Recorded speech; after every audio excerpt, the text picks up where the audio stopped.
Hello everyone, welcome back. In my previous videos, I have explained about the different components of blood, that is blood plasma, red blood cells, white blood cells, and platelets. We also studied about their functions, right? Now, in this particular video, we are going to study about blood transfusion and blood typing. Now, what is it? That is what we have to understand. Okay, तो पहले तो समझते कि ये जो blood transfusion है वो क्या है? Now, we have seen in case of accident के टाइम पे जब बहुत ज्यादा हेवी ब्लीडिंग हो जाता है या ऑपरेशन के टाइम पे patient needs blood. Okay, patient को ब्लड की जरूरत पड़ती है, तो वो टाइम पे ब्लड को इंजेक्ट किया जाता है इन देयर वेन्स या इन देयर बॉडीज। तो ये जो पर्टिकुलर बॉडी में हम ब्लड को इंजेक्ट करें, ये जो प्रोसेस है, this process is called as blood transfusion.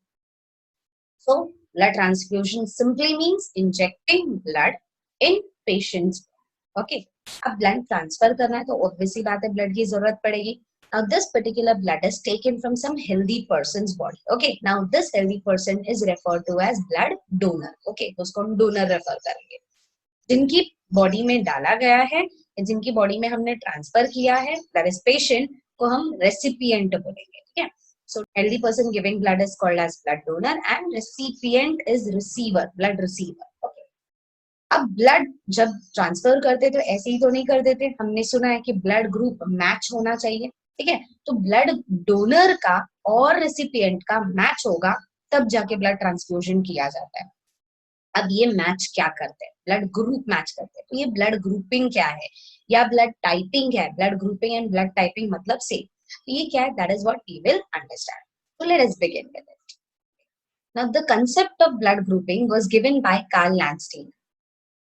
इस बेसिस पे दिया गया वो हम समझेंगे। अब ये जो रेड ब्लड सेल्स है, देखा गया कि जो रेड ब्लड सेल्स है, रेड ब्लड सेल्स पे कुछ स्ट्रक्चर्स प्रेजेंट होते हैं। यहाँ पर हम डायग्राम में देख सकते हैं रेड ब्लड सेल्स पे कुछ स्ट्रक्चर प्रेजेंट है और ये स्ट्रक्चर्स को बोला गया है antigen. These structures are proteins and these proteins are called as antigen. Okay, and not only this but also in person's blood, in blood और या blood plasma में हम बोल सकते हैं there are complementary antibodies present. Complementary मतलब उस particular antigen के against antibody present है। ठीक है, on the basis of type of antigen present on red blood cell and antibody present in blood plasma, blood को डिफरेंट टाइप्स में हमने classify किया। अब ऐसे तो ब्लड ग्रुपिंग के बहुत सारे वेज है, ब्लड ग्रुपिंग के डिफरेंट सिस्टम्स है, but there are two major system which we will understand is first ABO blood grouping and second RHESUS, that is RH system. अब ये RH सिस्टम और ABO system क्या है वो समझते हैं। तो पहले हम समझते हैं कि ABO ब्लड ग्रुपिंग क्या है। Now in this ABO blood grouping we consider two types of antigens present on red blood, antigen A and antigen B। ठीक है, अब अगर एंटीजन A प्रेजेंट है तो ब्लड ग्रुप A बोलते हैं, एंटीजन B प्रेजेंट है तो ब्लड ग्रुप B बोलेंगे, और दोनों ही एंटीजन प्रेजेंट है तो AB बोलेंगे, या दोनों ही एब्सेंट है तो O बोलेंगे। ठीक है, अब इनके प्लाज्मा में कौन से एंटीबॉडी प्रेजेंट है वो हम समझेंगे। So let us first begin with A। Now in blood group A हम देख सकते हैं ब्लड ग्रुप A में रेड ब्लड सेल्स के ऊपर A टाइप का एंटीजन प्रेजेंट है। तो in blood type A red blood cell shows presence of antigen A. अब इस पर्टिकुलर पर्सन के ब्लड प्लाज्मा में देखा गया है जो एंटीबॉडी प्रेजेंट होगा वो होगा antibody B, that is anti B। अब सिंपल सी बात है, उसका रेड ब्लड सेल में अगर एंटीजन A है तो वो खुद के लिए तो एंटीबॉडी बनाएगा नहीं, राइट? तो इनके ब्लड प्लाज्मा में जो एंटीबॉडी है वो है एंटीबॉडी B। ठीक है, अब पर्सन जिसके पास ब्लड ग्रुप B है, ऐसे पर्सन के बॉडी में देखा गया है जो रेड ब्लड सेल है, रेड ब्लड सेल्स के ऊपर जो एंटीजन प्रेजेंट होगा वो होगा एंटीजन B। ठीक है, so red blood cell will contain antigen B और इनके ब्लड प्लाज्मा में जो एंटीबॉडी प्रेजेंट होंगे वो होंगे एंटी A, मतलब एंटीबॉडी अगेंस्ट A। A के अगेंस्ट है, B के अगेंस्ट तो नहीं होगा, वो तो खुद का ही है, राइट? जिनका ब्लड टाइप AB होता है उनके रेड ब्लड सेल्स पे दोनों ही टाइप के एंटीजन प्रेजेंट होंगे, एंटीजन A भी होंगे, एंटीजन B भी होगा। अब क्योंकि उनके खुद के रेड ब्लड सेल में दोनों ही टाइप के एंटीजन प्रेजेंट है तो दोनों ही सेल्फ है, खुद के एंटीजन है, तो उसके अगेंस्ट तो वो एंटीबॉडी बनाने वाला नहीं है। तो ऐसे पेशेंट, ऐसे पर्सन में देखा गया है कि उनके पास ना तो ब्लड प्लाज्मा में एंटी A होगा ना ही एंटी B होगा, क्योंकि उनके पास एंटीजन दोनों ही प्रेजेंट है। Okay, So there is no antibody present in this particular person. So antigen A and B.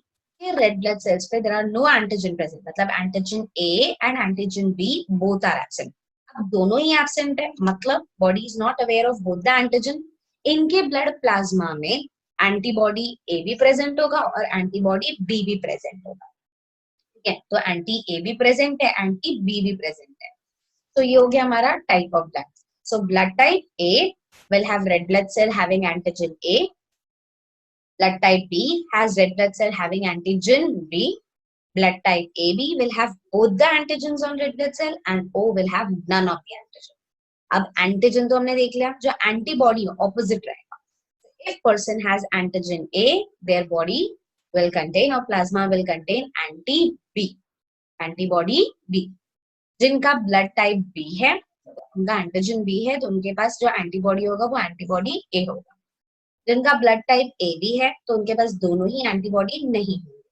जिनका ब्लड टाइप ओ है उनके पास दोनों ही एंटीबॉडी प्रेजेंट होंगे, एंटी ए भी होगा और एंटी बी भी होगा. अब कंपैटिबिलिटी देखते हैं, compatibility chart. Compatibility simply means matching, किसका ब्लड ग्रुप किसके साथ मैच होता है या किसका ब्लड को कौन से ब्लड टाइप में ट्रांसफर किया जा सकता है वो समझते हैं. व्हाट इफ मैच नहीं हो? Let us understand first that. Now, if suppose this particular red blood cell has antigen A, ठीक है, ये red blood cells में हम देख सकते हैं antigen A present है, right?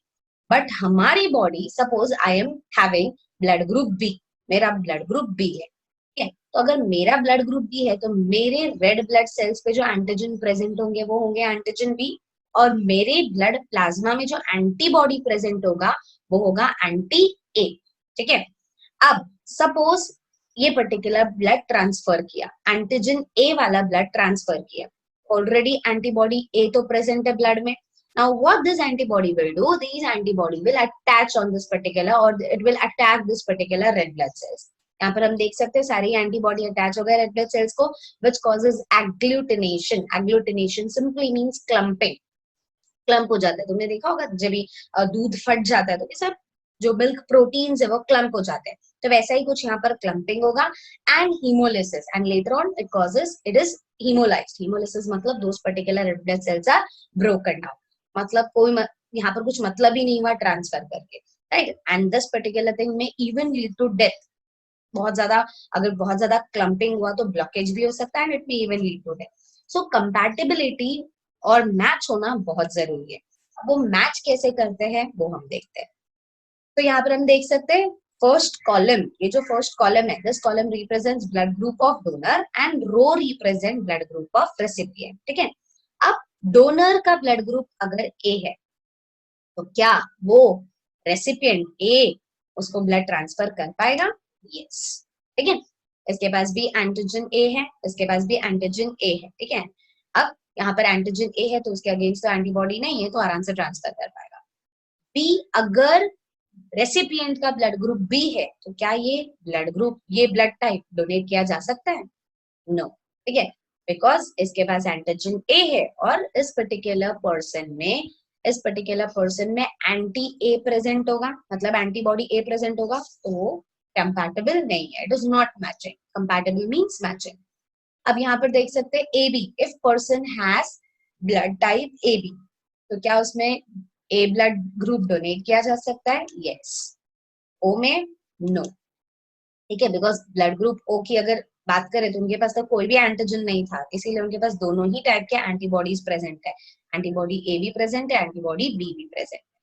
सेकेंड देख सकते हैं, the blood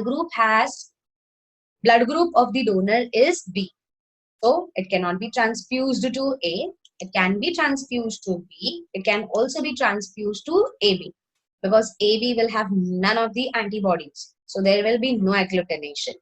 Now this particular blood group cannot be transferred to O. O को हम transfuse नहीं कर सकते. Next देखते हैं. Now if donor's blood group is AB, अब AB blood group है मतलब उसके पास antigen A है as well as antigen B है. अब ए में हम ट्रांसफर कर सकते हैं? नो, बिल्कुल नहीं. क्यों? क्योंकि बी प्रेजेंट है और एंटीजन बी भी प्रेजेंट है डोनर पे. और ब्लड ग्रुप ए की बात करें तो ब्लड ग्रुप ए वाले पर्सन के प्लाज्मा में एंटीबॉडी बी प्रेजेंट होगा जो कि एग्लूटिनेशन कॉज करेगा. Can it be transferred to B? No, right? Reason, because जिनका ब्लड ग्रुप बी है उसके ब्लड में एंटीबॉडी ए प्रेजेंट है और ये ब्लड टाइप में एंटीजन ए दिख रहा है, तो वो तो एग्लूटिनेशन कॉज करेगा या क्लम्पिंग कॉज करेगा, तो ये भी ब्लड डोनेट नहीं कर पाएगा। तो ए बी का जो ब्लड है क्या हम इसमें दे पाएंगे? यस, ए बी में दे पाएंगे। Yes, because both this particular AB does not have any of the antibody and so agglutination will not occur. Can this AB blood group transfer to blood type O? No. ठीक है, because O के पास तो दोनों ही antibody है, तो सारी antibody attach हो जाएंगे और उसको डिस्ट्रॉय कर देंगे। अब O की बात करें, अब जिनका ब्लड ग्रुप O है, डोनर का अगर ब्लड ग्रुप O है, मतलब there is no antigen present. अब एंटीजन ही प्रेजेंट नहीं है, ए के अंदर ट्रांसफर किया, एंटीजन प्रेजेंट ही नहीं है, तो एंटीबॉडी भले ही ए के पास एंटीबॉडी है लेकिन यहाँ पर कोई रिएक्शन नहीं होगा। तो O can donate blood to A as well as B, AB and O. If you carefully see, this donor, that is donor having blood group O, can donate blood to all blood type. So person having blood group O is called as universal donor, or blood type O is called as universal donor. And if you see here, AB has received the blood from all the types of donor, right? So AB is called as, AB blood type is called as universal recipient. तो ये हो गया हमारा compatibility chart. अब समझते, तो एक तो पहला सिस्टम तो हमने देख लिया ब्लड ग्रुपिंग का, ABO blood grouping. Second system जो ब्लड ग्रुपिंग का है वो है आरएच सिस्टम। आरएच सिस्टम क्या होता है वो समझते हैं। अच्छा, आप लोगों ने कभी सुना होगा कि ब्लड ग्रुप, अगर कोई पूछता है हमारा ब्लड ग्रुप, तो हम बोलते हैं O positive, A B negative या ओ नेगेटिव। तो बस ये जो नेगेटिव और पॉजिटिव है, ये तो हम एक्स्ट्रा नेगेटिव और पॉजिटिव लगा रहे हैं, that is on the base of this particular system which is called as RH system. It has been found that बहुत लोगों के रेड ब्लड सेल पे एक और टाइप के एंटीजन प्रेजेंट होते हैं और इस एंटीजन को हम बोलते हैं RH फैक्टर।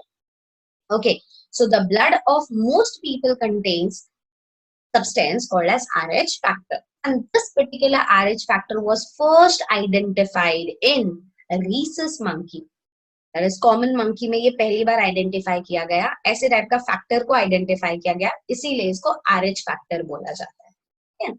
तो अब समझते हैं, अब जो ओ नेगेटिव पर्सन है, अब ओ नेगेटिव पर्सन है, नेगेटिव कब बोलेंगे? नेगेटिव तब बोलेंगे जब ये RH फैक्टर एब्सेंट है या एंटीजन डी एंटीजन एब्सेंट है, तो हम नेगेटिव RH नेगेटिव बोलेंगे। और अगर ये रेड ब्लड सेल पे डी एंटीजन प्रेजेंट है तो हम RH पॉजिटिव बोलेंगे। ठीक है, अब यहाँ पर हम देख सकते हैं, पहला हम देखेंगे ओ नेगेटिव। अब पर्सन को हमने ओ नेगेटिव तब बोला जब ओ, तो इसलिए बिकॉज उसके पास कोई भी ए एंटीजन भी नहीं है, बी एंटीजन भी नहीं है, और ये नेगेटिव है, मतलब इसके ऊपर RH एंटीजन भी एब्सेंट है। यहाँ पर हम देख सकते हैं there is no antigen on red blood cell O negative पे। ओ पॉजिटिव की बात करें तो A and antigen B absent है, but RH antigen is present. ठीक है, वैसे ही ए नेगेटिव की बात करें तो ए है तो एंटीजन ए तो प्रेजेंट होगा, ए नेगेटिव या ए पॉजिटिव है, बट नेगेटिव है मतलब इस पे RH एंटीजन या तो RH फैक्टर एब्सेंट है और पॉजिटिव में RH फैक्टर प्रेजेंट है। Similarly your B will have antigen B, and if RH factor is absent then it is called as B negative, and if RH factor is present then it is called as B positive. Then blood type AB, antigen A and B both are present, right? But if RH factor is absent then it is called as AB negative, and if RH factor is present then it is called as AB positive. Okay, so there are two types of blood grouping system. First we studied was ABO blood system and second is RH system. Now if the blood type with this RH factor, okay, is transferred in person having or person in which this RH factor is absent, मतलब RH positive blood को अगर RH negative blood type में transfer किया गया तो क्या होगा? That particular person's white blood cells will produce, वो activate हो जाएंगे, sensitize हो जाएंगे ना, activate हो जाएंगे, and within few weeks what these white blood cell will do is produce antibody against that RH factor. ठीक है, अब अगर सेकेंड ट्रांसफ्यूजन किया गया, सेम RH पॉजिटिव ब्लड को अगर वापस से RH नेगेटिव पर्सन के अंदर डाला गया, तो यहाँ पर बहुत सारे एंटीबॉडीज तो पहले से ही प्रेजेंट है हमारे ब्लड में, पहला जो एनकाउंटर हुआ था उस वजह से बहुत सारे एंटीबॉडीज प्रोड्यूस हो गए। अब वो एंटीबॉडी इमीडिएटली अटैक करेंगे रेड ब्लड सेल्स को, जो डोनर के रेड ब्लड सेल्स है जिसमें RH फैक्टर प्रेजेंट है, उसको अटैक करेंगे और उसको डिस्ट्रॉय कर देंगे। ठीक है, तो जो फर्स्ट एनकाउंटर होता है RH फैक्टर का, ठीक है, RH नेगेटिव ब्लड टाइप में अगर RH पॉजिटिव मिक्स किया, तो जो फर्स्ट एनकाउंटर होता है उसके बाद वो पर्सन के व्हाइट ब्लड सेल एक्टिवेट हो जाते हैं अगेंस्ट दिस RH फैक्टर। ठीक है, सो सेकेंड टाइम अगर RH पॉजिटिव ब्लड आ रहा है तो वो पर्टिकुलर टाइम पे वो डिस्ट्रॉय कर देगा। ठीक है, वो ब्लड टाइप, वो पूरा ब्लड डिस्ट्रॉय हो जाएगा, रेड ब्लड सेल्स डिस्ट्रॉय हो जाएगा। अब ये जो पर्टिकुलर बोल सकते हैं सिस्टम है, इसको हम समझते इन टर्म्स इन प्रेगनेंसी में कैसे काम करता है वो समझते हैं। Like father and mother has different blood RH factor, if father is RH positive and if mother is RH negative, जो बेबी प्रोड्यूस होगा that baby can be either RH positive or RH negative. Now, if baby is RH negative, there is no issue. But if baby is RH positive, what will happen? Let us see. And first pregnancy के time पे देखते हैं क्या होता है, and then we'll understand what happens in the second pregnancy.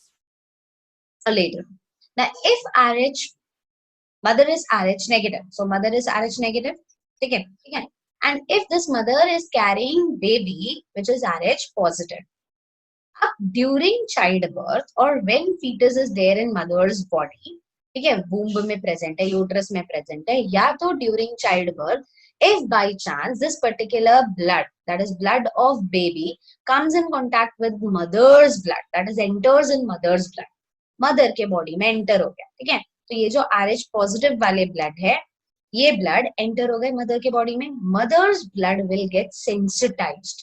Sensitized का मतलब इससे पहले मैंने बताया था, सेंसिटाइज मींस अब मदर के जो व्हाइट ब्लड सेल्स है वो एक्टिवेट हो जाएंगे और वो उस पर्टिकुलर RH फैक्टर के अगेंस्ट एंटीबॉडी बनाएंगे, और जो थोड़ा बहुत बेबी का रेड ब्लड सेल एंटर हुआ उसको डिस्ट्रॉय कर, ठीक है ना। Everything is normal in this case, कुछ प्रॉब्लम नहीं होने वाला है बेबी को। बट सेकेंड प्रेगनेंसी के टाइम पे if again baby is RH positive, ठीक है, अब बेबी जो फीटस है वो वापस RH पॉजिटिव है सेकेंड प्रेगनेंसी में, तो प्रॉब्लम हो सकता है। क्या प्रॉब्लम होगा? मदर की बॉडी में ऑलरेडी RH के अगेंस्ट एंटीबॉडी प्रेजेंट है and antibodies can cross placenta. Placenta क्या है? Placenta is the connection between foetus and mother, ठीक है, फीटस बेबी और मदर के बीच में कुछ कनेक्शन है, उस कनेक्शन को क्रॉस कर सकता है एंटीबॉडी।